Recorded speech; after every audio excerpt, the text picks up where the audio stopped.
भक्तजनों नमस्कार। कार्तिक मास में आंवला नवमी की कथा सुनने से अन्न धन के भंडार कभी खाली नहीं होते। इसलिए कथा को पूरा श्रवण करें और वीडियो को ज्यादा से ज्यादा शेयर करें। प्रेम से बोलिए आंवला नवमी की जय, विष्णु भगवान की जय।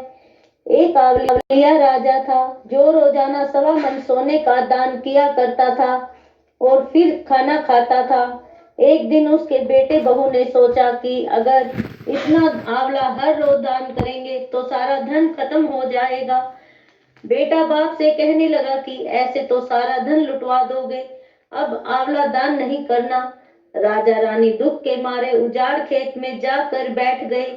उन्हें वहां भूखे प्यासे बैठे हुए 7 दिन बीत गए। राजा आंवला दान नहीं कर सका और आंवला दान किए बिना खाना कैसे खाए।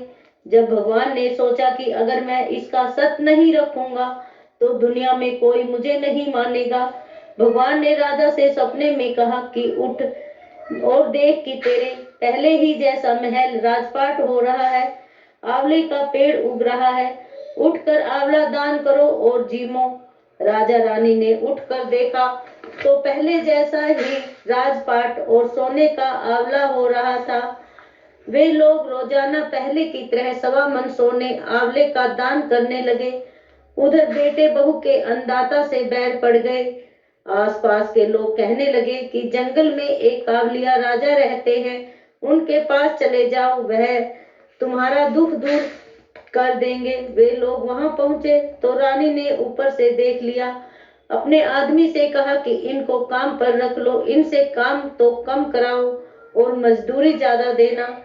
एक दिन रानी ने अपनी बहू को बुलवा कर कहा कि मेरे सिर में तेल लगा दे और धो दे।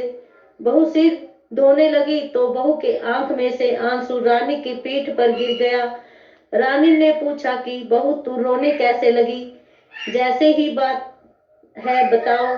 बहू बोली कि मेरी सास की पीठ पर भी ऐसा ही मस्सा था, वह भी 1.25 मन आंवला रोजाना दान करती, हमने उन्हें आंवला दान करने नहीं दिया और घर से निकाल दिया।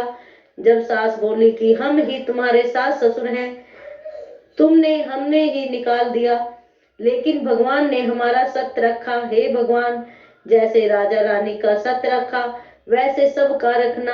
कहते सुनते हुंकारा भरते का अपने सारे परिवार का सत्य रखना।